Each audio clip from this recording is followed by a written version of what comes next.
Understand that what I'm talking about here is not easy. Not most people don't do it because it's not easy, but it is so worth it. And it is so freeing. And that elevation that you experience, that freedom, that I think that's what living really is. There's surviving and living. And I think I spent a long time in survival thinking I was living. No, life really, really starts like juicy life, like kind of life.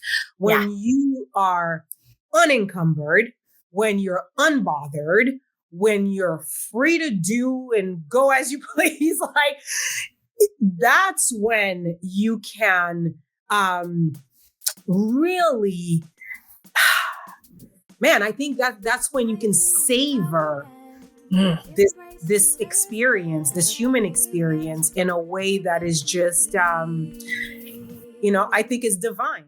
Hello, F.E.E.L Podcast audience. Strap it on. We've got a good one for you today. If you're not feeling inspired and motivated after you finish listening to today's guest, you might want to check your pulse because my friend Kara Vaval's here with us today, and she has got so much to say about these talking points, about how her story has led her to where she is today, the way she shows up unapologetically for herself and other women. And I cannot wait to get into it with her. I have also had the great honor of being a guest with her on her podcast. You can check that out. And those links will all be in our show notes and on our website at embracinglayers.com on the resources page and all those things that you can get from Kara. She's going to get to share at the end. But to start with, Kara describes herself as unhinged, unencumbered. She's motivational. She's inspirational. She's the queen of reinventing herself. And she knows when it's time to do that. And then she goes from there. She continues to learn, continues to be curious, and then moves forward from those spaces, knowing that she's continuing, evolving, learning, growing. Kara Vaval, welcome to the F.E.E.L Podcast. Thank you. Thank you so much for having me. I am so excited to be here. I am too. She and I spent a couple of minutes visiting before, and I was like, oh, I'm motivated. I'm ready to go today. She had me all fired up. She's exactly the medicine I needed this morning. And I know you all are going to feel that too. All right. Talk to me about prioritizing self-care in your life. What has your journey been with that? Oh gosh. Oh, you started it right where we need to be, because that's where it starts, right? It's taking care of yourself. It's loving yourself. It's letting yourself know that you matter and that your body, your soul, your heart, all of what makes up you, that you care about how that performs, how that is. So as far as self-care, working out in the morning is an absolute non-negotiable for me. Take care of myself every morning with that. I take care of myself by journaling, by doing brain dumps, clearing my mind, clearing thoughts out of my system that no longer serve or just need to get out of my head and onto paper so that I can have the mental space to do all the other things. I take care of myself and love on myself by emotionally doing the clearings that need to be done, making peace with things, not carrying energies that no longer serve into my next. So these are all things that I do because I understand that, I cannot be 100% me unless I have jurisdiction over all of me and all of my energy. So, making sure that I prioritize that, making sure that I eat well, eating the amount of protein that my body needs. I'm 42 years old now. We can't play with the, not getting enough protein. So, cause everything we need it. So taking care of myself that way, drinking a lot of water. I stopped drinking alcohol as much as I used to because that was, I got my little ring. Like those are all things that are like micro decisions that add up to such a much healthier me. And because of that, no brain fog, I have so much clarity. I'm in the sauna at least a couple, times a week. So all of those things are the ways that I have chosen to prioritize my self-care, take care of myself, and, become more of who I want to be in the world because I'm whole. Yeah. Oh, that was so good. So many good things there. And I love what you said. It's those little micro decisions that feel little if you pull them out individually, but they add up to this whole menu of things that fill your cup, that fill your resources, that allow you to show up as your most healthiest, authentic self. So I'm so glad you pointed that out, because we don't have to make this bigger than it is. It is meeting yourself where you are in those moments and adding those things in and realizing the collective impact they have. So important. And you and I were, go ahead. No. I'm just acknowledging what you said, because at the end of the day, most people think that it's this big to do, like, taking care of myself. I don't have time to take care of myself because I have kids and I have my job and I'm so busy. First of all, you can't be, you can't pour from an empty cup. You can't be all the things that you could be for them if you're not being for you what you need to be first, right? Yeah. And so understanding the importance of prioritizing yourself and not making it a big do again, just it's in those micro decisions that, and you keep sending that signal to yourself that I'm taking care of me. I'm important. I love me. I love myself. And I tell you, I have this little loop that I consistently run. It's, I love myself. I love myself. I love myself. It's a loop. It was a book that I read from Rob something, I can't remember his name, but it's called Love Yourself. He has two books. He has one called Love Yourself and another one because Love Yourself Like Your Life Depends on It. And he has this loop that he suggests that you play, so that if you continually loop, I love myself, you start making those micro decisions naturally because you are loving to yourself, because that's what you're looping. Yeah. And those inner thoughts and how we talk to ourselves matter. You and I talked about this before. You gave me a good pep talk that I needed, on some things I've got going out on the world. And it's that inner loop. It matters. Pay attention to that. So good. This goes nicely into confidently setting boundaries. You and I were talking before, removing those toxic things from your life that impede your energy, that impede your ability to do exactly what you just talked about with your self-care in your time, in your day. Talk to me about your boundaries journey and how you've learned the importance of that. Oh, gosh. I've learned the importance of that because I've been in the ultimate depleted space and realizing that I literally got there one self-betrayal, one lack of boundary at a time. And, when you get there, you have no choice but to start implementing strong boundaries. And I'll tell you, I recently had a conversation with my daughter. She's 11. And I said to her, because she's a very kind of people pleaser like me, doesn't want to rock the boat, loves to make everybody happy, cares about how everybody thinks and all the things, which is great. There's a place for that. But then I said, at the same time that you're like that, I'm not telling you to change who you are because you're perfect, whole and complete, just the way you are. But you do need to be an energy snob. And I use the word snob because snob has a negative connotation to it. But when it comes to your energy, that's exactly what you need to be. You need to guard. Yeah, you need to guard your energy. You need to be critical as to who gets access to it, because you have but so much of it. And any of your energy that goes out and doesn't even have an ROI is a waste. right? Because it's given to people who don't even value you or are taking advantage of you. And here you are with your energy out there that could be going towards your stuff. It's not bringing you anything back because you're just being used and depleted just because you didn't have, a set of criteria to qualify people to have access to you. So that snobism that I'm talking about, if that is even a word, is about guarding yourself, guarding and having those boundaries by it. If saying yes to you means saying no to me, it's a hell no to you.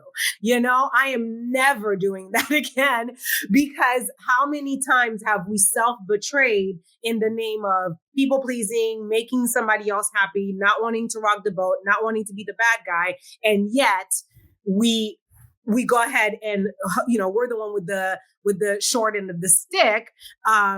Meanwhile, again, many of those ways that we show up for these people, they don't show up that way for us. And so knowing who you can share your energy with, knowing who you can have boundaries with, and not boundaries because you're mean, it's boundaries because you self-respect. It's because you love yourself. And because it's like, I know who I am. I know how I show up. And no, I am not going to, in the name of self-respect, I am not going to entertain this. And it's not you, it's me, right? And I'm going to take a quick example that I shared with a friend recently. It's been a while since I've been to the club, but back in the days, I used to go to the club, right?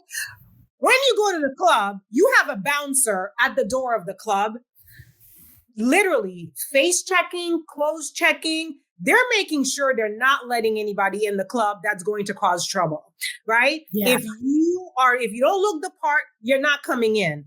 But yet, when it comes to our lives, Humpty Dumpty comes and we're like, come on in. Like it doesn't matter. Like it's a free for all, Yeah. And then you hit rock bottom with zero energy left. And then you're like, oh my God, how did I get here? Well, you got here with each face check you didn't make.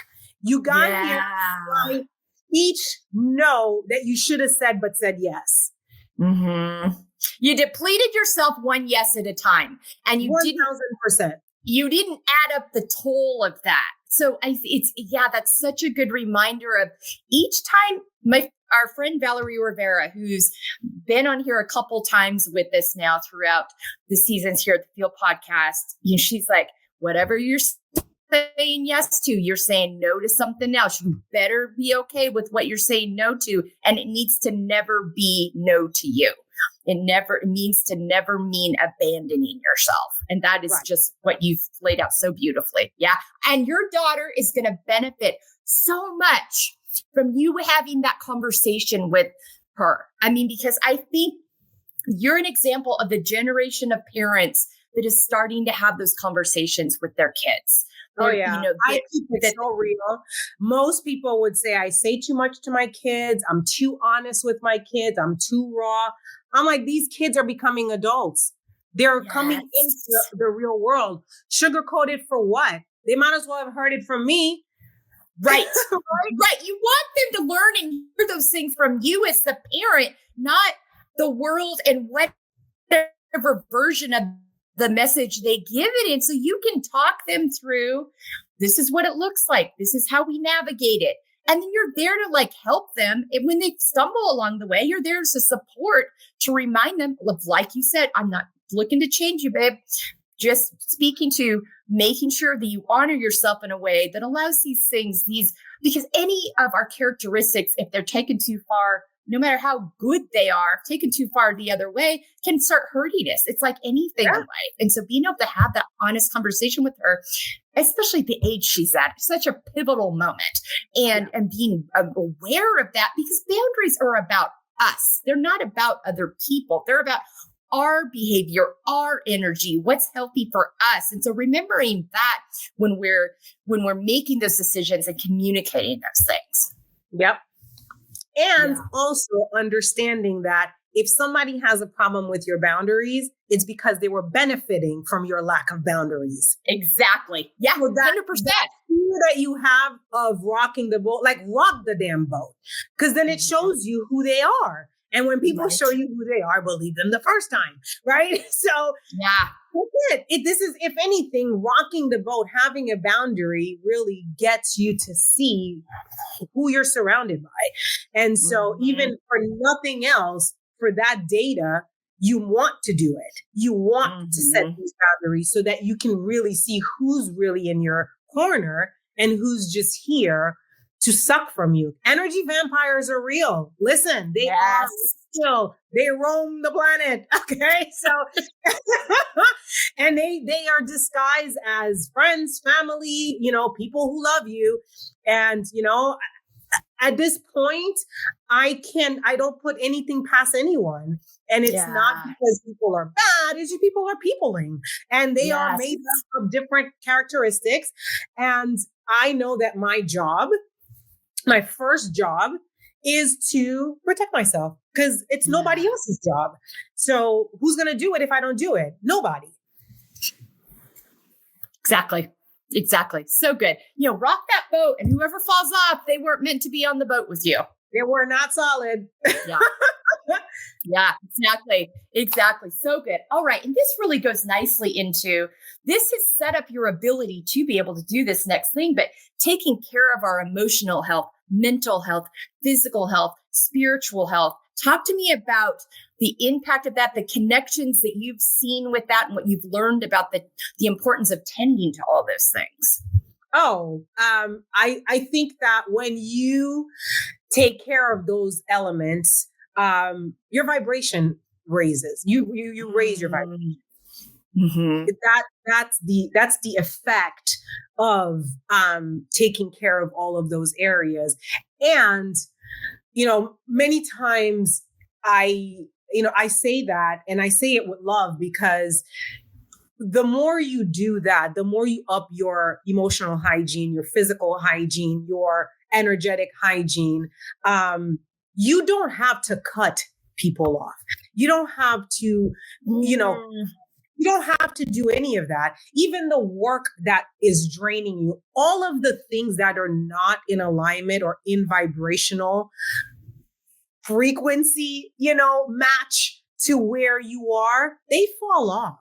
And then next thing you know, you raise your vibration to a place where new people, new work, new experiences, things that are in alignment with that goodness that, that you have built up in yourself because of, again, the emotional hygiene that you practice, the mental hygiene you practice, consistently, overriding negative thinking, understanding that you are who you say you are. You do have that greatness built into you.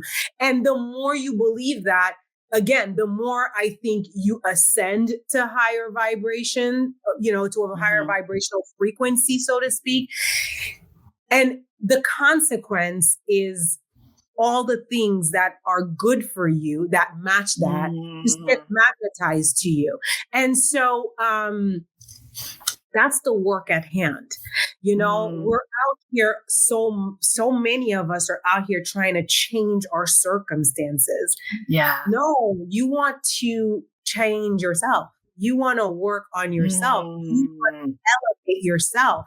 All the outside stuff changes on its own to match the new version of you. So it's really, it starts and ends with you. So as soon as I understood that, oh my God, it got so much easier because then, you try to control people, you try and control circumstances. First of all, it's not possible, right? So it's like, it's like quicksand. Yeah. Whereas when it's all on you to just put all this energy into yourself, that you have control over that, and you can manage that. And so for me, that's just been a game changer because, again, the more I take care of myself, the more my vibrational, consistency or what frequency just elevates. That's it. That's the name of the game. Yeah, it really is. Thank you so much for that. Such a good illustration. And this goes nicely into not only do you show up unapologetically as yourself, but you know how to, and you're mindful of showing up unapologetically and supporting other women. You said something to me when we were talking before. We are all branches of the same tree. Let's embrace that. Let's show up for each other and support, stay in our lanes of strength where we know we're called to, and then cross over and collaborate and magnify each other's voices. But remember this tree and that we're all a part of it. That to me is such a beautiful illustration of showing up unapologetically as yourself and supporting others in doing that. Talk to me about your journey in getting here. Okay. So a couple of things. I'm sold out on, and it's a knowing. This is not a thought. This is not an idea. I am sold out on the fact that there are no two Karas. There's no two me's. No one went through this life like I did. No one has my journey. No one has my perspective. No one has my voice. No one can think like me. No one can be like me. No one can beat me at being me. Just like my dear Melissa, I will never be able to beat you at being me. And that is the magic of the human experience. We each bring something so unique, so, no one can substitute for. Yeah. What I bring, you can't bring, and what you bring, I can't bring. That's what I'm saying when I say we're all branches of the same tree. We do have a common human experience that we're having, and we can pour into each other, feed off of each other. But at the end of the day, my storyline, what makes me, and how I am going to show up in the things I'm going to do, you can't, because you have to be me, but you're not. Right. So that's also why I don't believe in competition. And it's easy for me to show up as my full self and pour all of me into other women and not fear that, by doing that, now she's going to be able to outdo me. She can't. Yeah. Nobody can. You would literally have to die, come back as Kara, be born of the family I was born, grow up in Haiti like me, have your father murdered at 14 years old, which is what happened to me. 4 years later, be in a house fire where your grandmother doesn't make it. Then also go be in New York, hustling, doing, 3 jobs while taking 18 credits, get that double major, go to law school, become the laptop. You have to be me. Yeah. That's not your story, because it's not what I am here to do, what I'm here to accomplish, the people I'm here to impact. This is who they need, and this is the story they need to hear. My tribe needs me with my special sauce to show up and do what I do so that they can connect, so that all of that. They need you, Melissa, to do what you're doing, because you have your background and you have your story that is very different, but that is so relatable to them. Yeah. That's it. And if we could get that, okay, and also get out of our heads of, am I doing this right? You can't get it wrong. You can't do it wrong, because it's you that's doing it. It's whatever you do, however you do it is exactly how it's supposed to be done. And if someone else is going to do it differently, it's not that they're doing it better. They're just doing it differently. Yeah. Well, you see what I mean? Like if more people could just get that, then, the fear of failure, the fear of looking stupid and all that crap would just evaporate, and you would just show up because you are the main character. It's your movie. Everybody else has a role or they're extras, right? They either have a supporting role or they're a bunch of freaking extras in your story, right? In your movie, but you're the main character. Yeah. So you can't go wrong. You can't go wrong. And if you fail, it's because it's part of your learning. It's part of your becoming. So the failure is really a success. So, it's just that. And call me Delulu, because, my kids sometimes say that I'm Delulu because they say, but this way of showing up in the world just freaking works for me. It works for me. And I am who I am today. I do what I do today. I have the impact that I have today because that's how I think. Yeah. Oh, that, my friends, was How We Support Ourselves and Other Women Living Unapologetically Masterclass. Kara just defined that. So if you have any questions about that, go back and listen to it again and take notes. I have nothing to add to that because that is it. That's it in a nutshell. Thank you so much for that. Yeah, so good. All right. And this goes nicely into coming back to your why and your values in how you show up in the world, what you do, who you are. You are very aware of that. Talk to me about that journey of becoming aware of this and knowing the importance of showing up as your authentic self, the way you just described. Well, I'll tell you, what, I kind of, touched on some of the major things that happened in my life. I had some major, bumpy. I call them power moments, right? Sure. And so I've had quite a few of those. And at every single time that these things happen in my life, these tragedies, I had two choices. It's either life happened to me or life happened for me. And I just hung on to life is happening for me. Everything happens for a reason. I don't understand it. I don't even have the emotional bandwidth to process it because, I was very young, taking really huge blows, right? And didn't have the capacity to process a lot of things. I mean, it's therapy later on that's really helped me integrate all of the things. But I always hung on to life is happening for me and that it is equipping me for whatever's coming up next, right? And I understood that I was in the middle of the story. I didn't understand it. At the end of the story, I'm sure it all makes sense, right? But when you're knee deep in it, you're in chapter 5 of the book, it sucks, right? It sucks and you don't know what's coming down in chapter 12, which chapter 5 is going to make sense. But while you're in it, it sucks, right? But because I understood that this was eventually going to, and I don't know where that wisdom came from. I can't tell you that. I don't know I really don't. I've always been I've always had a relationship with God, with the universe, with whatever forces that may be that really are orchestrating this whole thing. I have a deference for it. I know that it exists. I know that I was in an accident and I understand that, if a being that has created the sun, the moon and all of that decided to create me, I have to be special, right? I have to be. Yeah. And if it allowed me to have this experience, it had to be for a reason.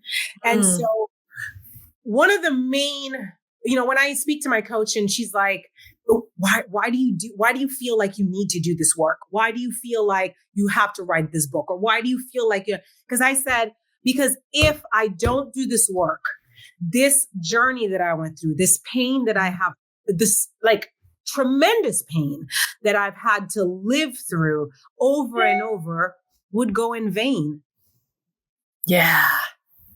For another woman to exist and not know that a woman came either before her or same timeline as her and had these challenges, but still push through so that she can be motivated to push through. If she doesn't hear my story, then all of that was in vain because it can't be just for me. It can't be just for me, right? And so our stories are not ours. Our lives, I honestly think, are not. It's not. It would be so small for your life to only be for you. And how do you really? How does it end up? And I'm not saying that your life wouldn't matter, but how much more does it matter when you have impact with it? Yeah. How much more does it matter when you show up and share, even if I'm not saying you need to be on social media and broadcast, but even within your community, just being vulnerable and sharing and causing someone else to be able to see themselves in you and be able to think a little differently or, see their circumstances a little differently just because you decided to open up, that's a gift. And so we are walking miracles. We're walking gifts to others. And as we said earlier, being branches of the same tree, I don't miss an opportunity to be that. And that's why I love to come on a podcast like this, because I don't know who's going to listen. But if there's that one person who listens, one is all I need.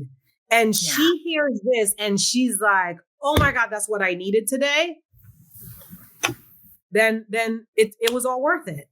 Yeah. Mission complete for that day. Yeah. Check. Yeah. Oh, so good.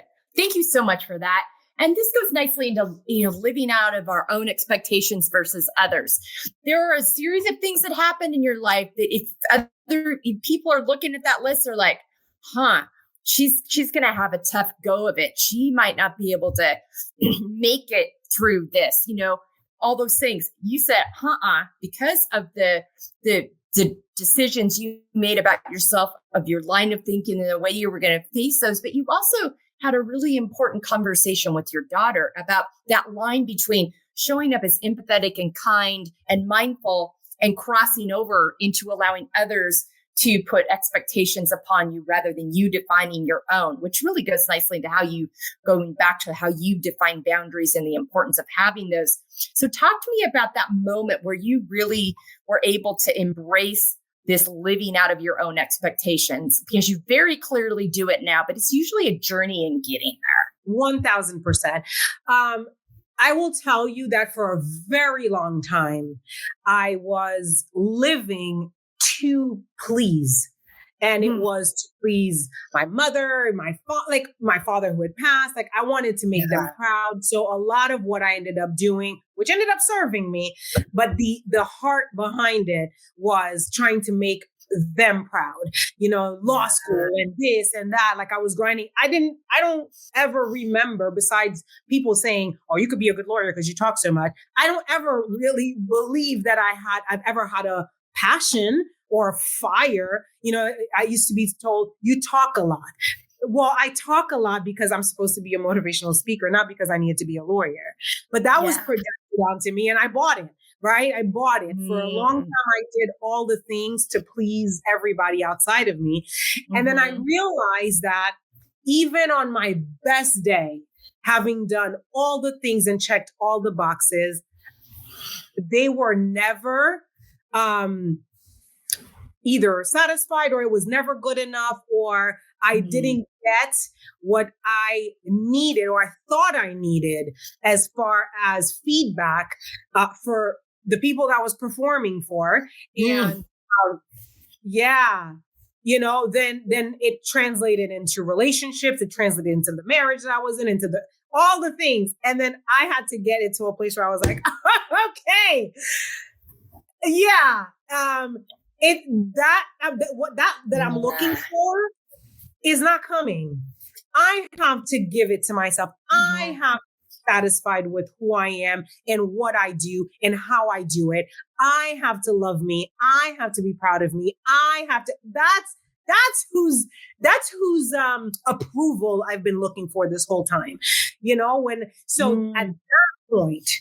At that point is when the pivot, started happening from looking for that validation from outside and really gaining from myself. And once it was all about gaining, the approval and acquiescence from myself, it was game time. It was showtime, because it's like, I could give a shit what anybody else thinks. I'm just doing what I think, is good.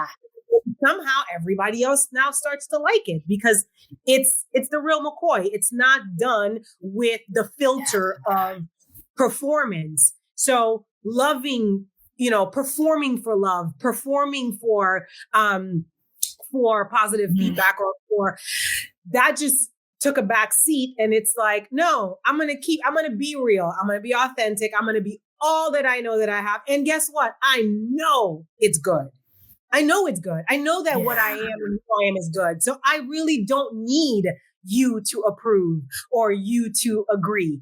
I agree and I've approved this message. So it's like, that's the only person who needs to approve. When you're here, I'm telling you, you're so freaking free. And that's what I wish for all women is the level of freedom that comes when you need zero validation from outside of you and only rely on yourself for the love, the approval. Not to say that you're not going to have love and all this stuff out, of course, but the first person that needs to approve of you and love you fully is you. And once you're there, everybody else gonna come wanting to love you just the same because it oozes off of you that you need for nothing. Yeah. And that you're free. Yeah. And that's when you attract the kind of people that you should be having in your life too, because of that energy. So ladies listening, think about that. If you're feeling angsty, look at the heartbeat. I want to go back to what Kara said about the heart behind it. What's the heart behind it? Is it for others or is it for yourself? You make that shift and start making it for yourself and your health. So you're going to feel the shift within you. And it's going to require you to go back and ask some of these questions we've already reviewed about your values and your healthy boundaries. But that's going to bring you back home to you. So good, Kara. Thank you so much for all of that. Love that so much. Let me add one more thing. Yeah. Let me add one more thing. If you are either keeping, whether it be a relationship, friendships, a job, anything that is misaligned with you, your body, you know how they say that your body keeps the score? Your body somatically knows. So when you talk about taking care of yourself, one of the ways you take care of yourself is by listening to your body. If it feels, if it triggers anxiety in your body, if it triggers this unease, dis-ease almost feeling, this yuck, this, you know what I'm talking about because you're in your body 100% when it happens. And then you turn around and rationalize it. When it happens, before you let your brain rationalize it, feel it. And at least, even if you can't remove yourself from that situation right away, take note of it. Because that is the hygiene that we're talking about. It is, your body will tell you. Yeah. It's undeniable. Forget your brain, because your brain can rationalize stuff. And let me tell you, when you're someone like me, I'm a Virgo and I'm a lawyer. Can you imagine? Okay. Oh my gosh, that says so much. I mean, I can freaking self-destruct. Okay. I'm programmed to self-destruct with the amount of rationalizing I can do. Okay. So yeah, that's what I wanted to add that because that is so important. 100%. Yeah. I'm so glad you nailed that. That's my story. And I didn't listen. And I ended up in the ER twice over a 10-day period. So 1000%. Thanks for bringing that home with us. So good. And this really feeds into accepting the layered aspects of ourselves, being willing to go on that journey and look at all the parts and pieces of your life and being able, you don't have to love them all, but acknowledging them, giving them space to breathe, removing the shame and fear around them. That's the really key to understanding who you are, knowing your value so that you're willing to invest all that other time into yourself to do these things we've been talking about throughout the episode today. You could easily look at some of your layers and say, oh, I don't want to ever talk about that again. That's too painful. I'm shoving it over here. But you came to understand that your body can't carry that. It's got to be moved through. It's got to be understood. It's got to be processed. So talk to me about the impact your layers journey has had on all these other things we talked about today. Was it Donkey and Shrek that had that banter and he's like, no, onions. You're like you're like an onion, right?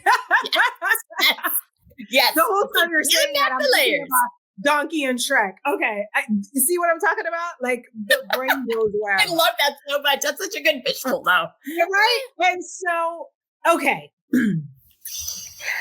It wasn't until therapy, okay, that I realized that I've been so many versions of me, right?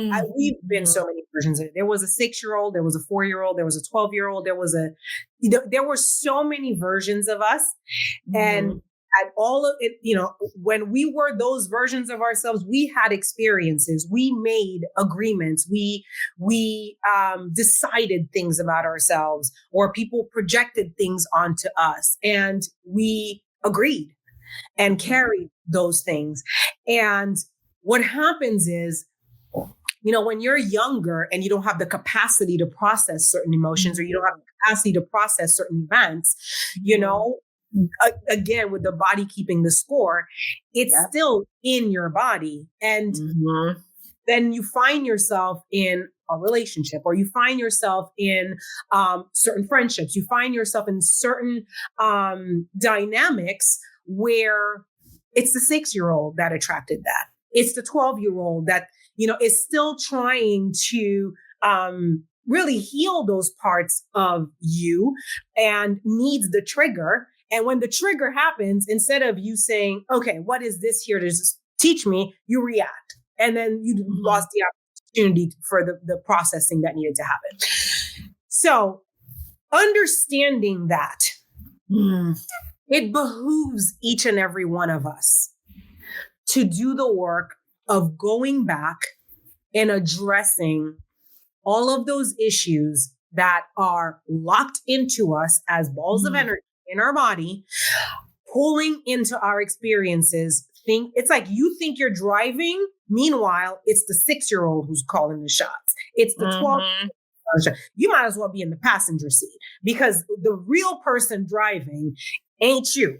So if you really want to have full command of where your life is going, you cannot just take the higher version of you that's now all intellectual and has done all of this work only. You're taking your entire self with you, including the ones that you can't even see that are actually running the show. Okay. Yeah.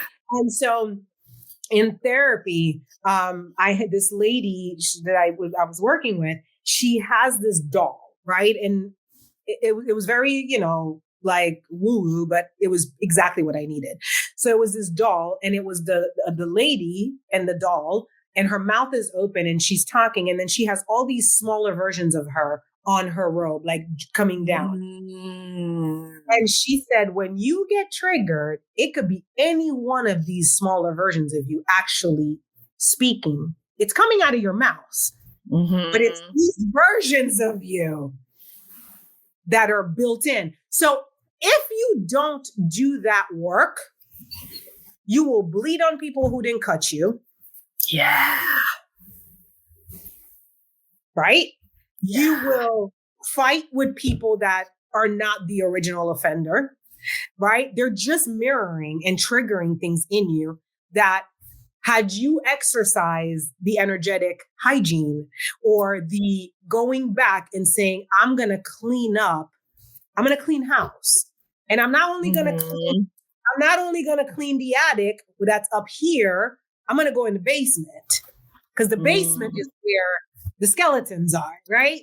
Yeah. So going into the basement, taking out the cobwebs and looking at it with love. Because guess what? You always did the best you could and the best you knew how at the time. You always did. There's no shame.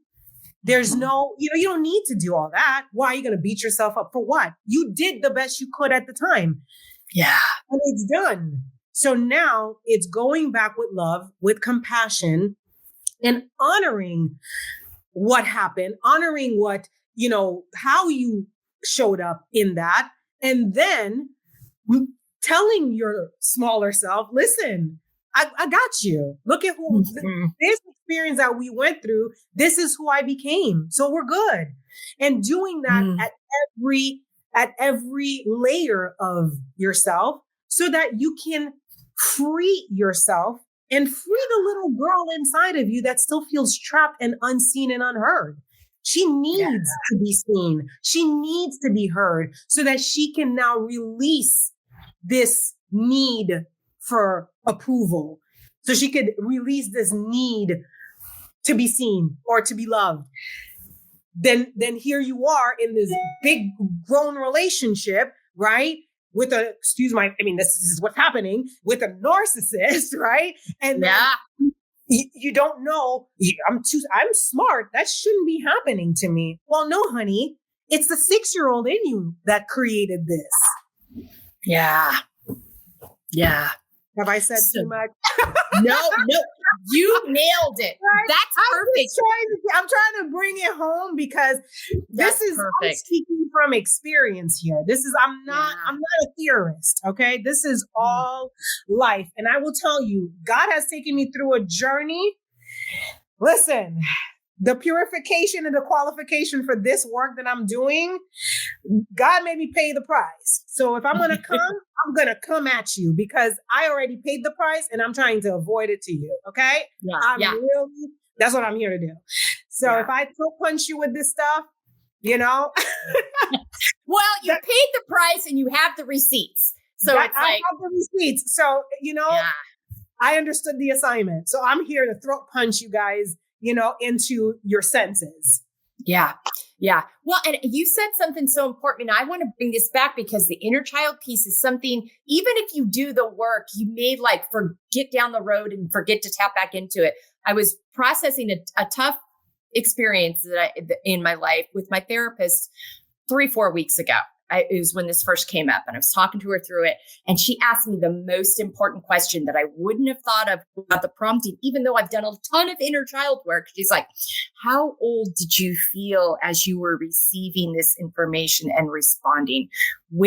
How old were you? And I was able to answer immediately once she asked me that question, my 8-year-old self. It was my 8-year-old self. I know exactly. She's like, okay, we're going to go meet your 8-year-old self. And it was just that reminder I needed. And that has helped me not tell stories to myself that aren't true about the situation. Keep it both, yes, this is true. But so is this. And so good. Thank you so much for that. That it was a throat punch with love. And I think that with tons of love and tons of, listen, I get it. Empathy, love, understanding. I get you. I see you. But at the same time, ain't nobody got time for that. We're living life here. This is not a dress rehearsal. We are live. This is your life. And if your 6-year-old self is running the show, we got some work to do. Okay. Because then your 40, 50, 60, whatever you are listening to this can't get to what you're getting to because your 6-year-old self is still running the show. Yeah. And no one can do the work for you.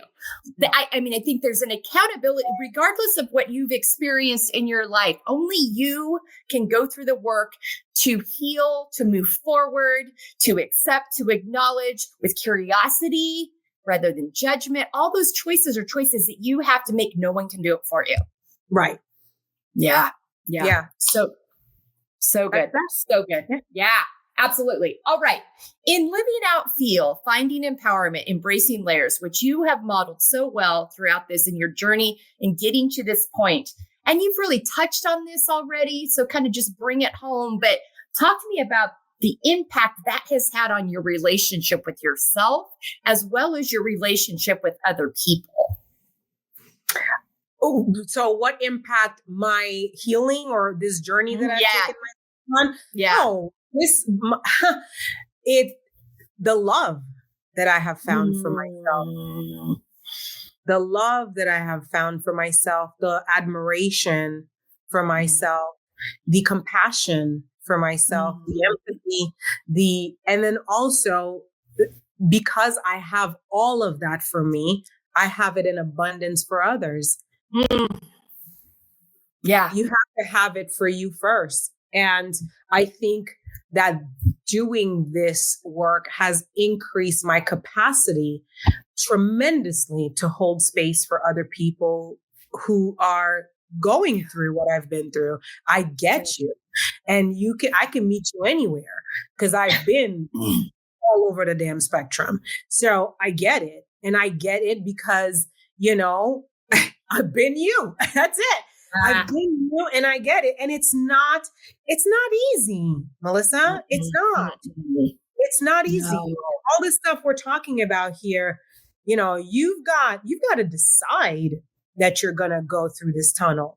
And I'm here at the end with the light holding it for you, but I can't go through the tunnel with you.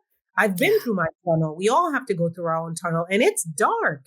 And it's, sometimes you feel isolated, but I also say that elevation comes from isolation. So, if you're going to elevate, you need to isolate, and you need to isolate a little bit to be able to have enough quietness to tap in to these places in yourself. It's impossible to go places that require quiet when your entire world is so darn noisy, and where so many people are pulling at your energy. You need your full life force, all of your life force for you for a little bit. And so, understand that what I'm talking about here is not easy. Not most people don't do it because it's not easy, but it is so worth it. And it is so freeing. And that elevation that you experience, that freedom, that I think that's what living really is. There's surviving and living. And I think I spent a long time in survival thinking I was living. No, life really, really starts like juicy life, like kind of life, when you are unencumbered, when you're unbothered, when you're free to do and go as you please. Like, that's when you can really, man, I think that's when you can savor this experience, this human experience, in a way that is just, I think is divine. It's divine. It's divine. And, whether you believe in the same higher power that I believe, we are all expressions of a higher power. And the more unencumbered you are, the closer you are to that identity, and the closer you get to out like that entity, like what the essence of that is. And so it's a divine experience. And I wish that for anyone and everyone who's willing to go through the tunnel. Yeah. Great analogy and metaphor. Thank you so much for that. So good. So good. All right. In summary, bringing it all home, let me know 5 activities that nourish you. Oh, gosh. Easily start first working out. Like I told you, I lift weights every day. I have a trainer who shows up on my phone, FaceTime. He doesn't even come to my house. I have a little gym in my house, and I'm part of an athletic club not too far. So he shows up for 30 minutes and I get a good pump. Getting my heart going, sweating, and all of those things, number 1. Number 2, I take baths probably practically every day. Like I'm a big bath person. And when I'm taking that physical bath, I also take a mental bath. And how do I take a mental bath? It's by what I listen to.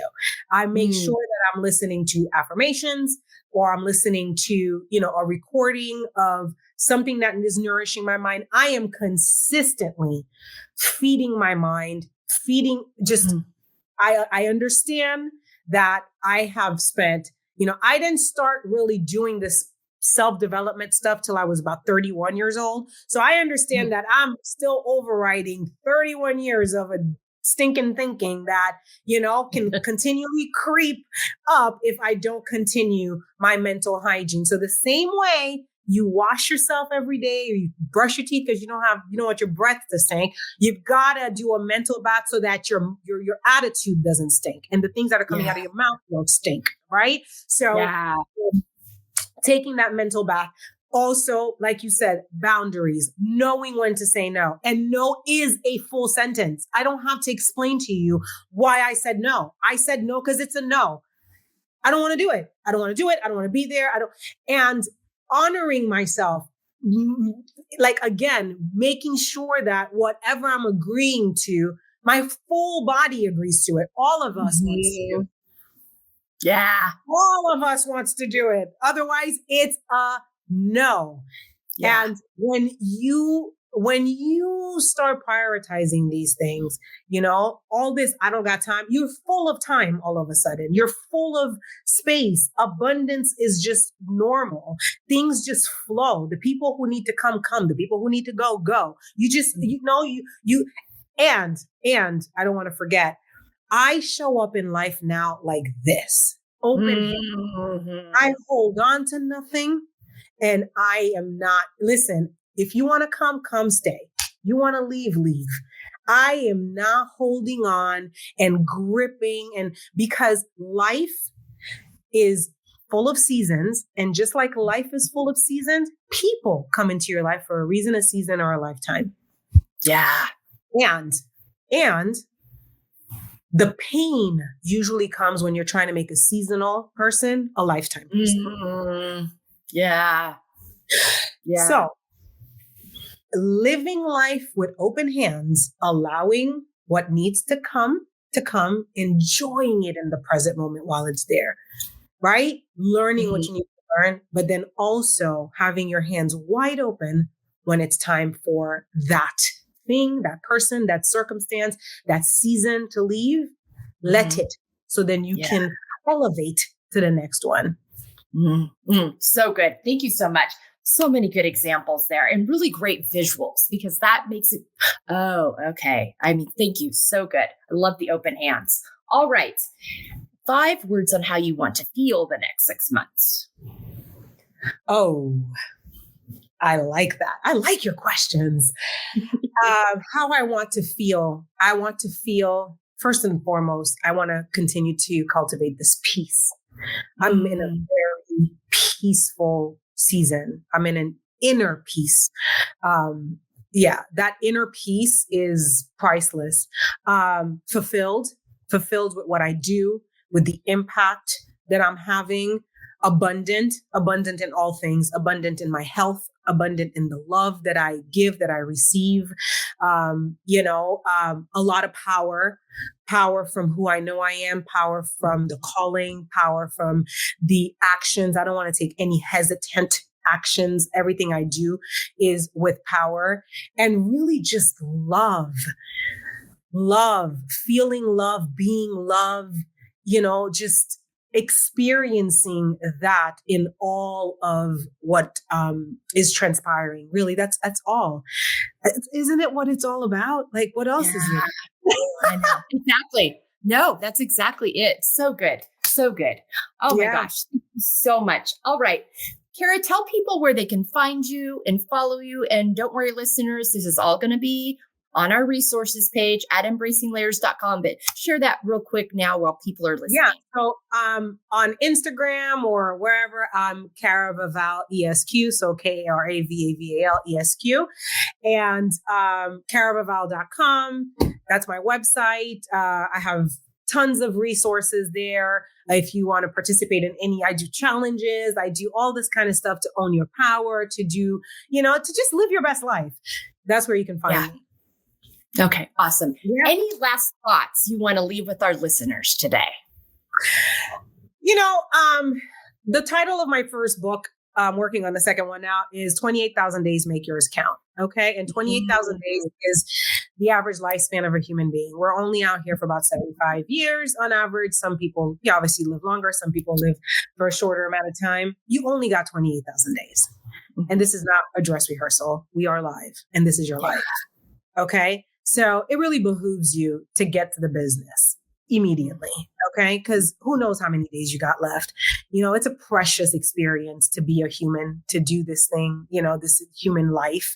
You get a body, you get to breathe, you get to see, yourself in the mirror, you get to, taste good food, you get to travel and see beautiful places, live, live. You don't know how much longer. I'm 42. My dad was murdered at 42. He didn't get to see 43. Mm-hmm. So I'm so present to not only the fragility of life, but also to the gift of today, that I'm here. I'm able to I have breath in me to have this conversation with you. I could have not been here. And, you're here listening, but you could possibly not be here tomorrow. Like, it's all of us. You don't know when that clock stops ticking. And so, this idea that, you could do it later and all of that, it's an illusion. You got today. So make the best of it and live up to your standard, because that's the only standard that really matters. Yeah. Oh, so good. All right, listeners, you heard it here first. Take that and run with that. I have nothing to add to that. That's pure gold. Kira, thank you so much for being with me. Oh my gosh. Thank you so much for having me. This was so fun. And thank you to every single one of your listeners for really granting me their listening. I know it's a gift. And if you listen thus far, I hope that this serves you. Yeah, absolutely. Yeah. All right, listeners. You've heard it here first. You know what to do. You know where to take action. Take good care of yourselves and have a great time. And the rest of this week, live your life fully, be in the present, and we'll see you here next time on the F.E.E.L Podcast. Hello, and thank you so much for being with us today on this episode of the F.E.E.L Podcast. If you would like more information on how you can apply these talking points that I share with our guests in each episode to your own life, really utilize this F.E.E.L framework, go to embracinglayers.com, fill out our contact form, and let's set up a free 30-minute consultation to talk about how you can start living your most authentic, organic, healthy, F.E.E.L-fueled life. Thanks again for being with us today. We'll be back to you soon with another episode here on the F.E.E.L Podcast.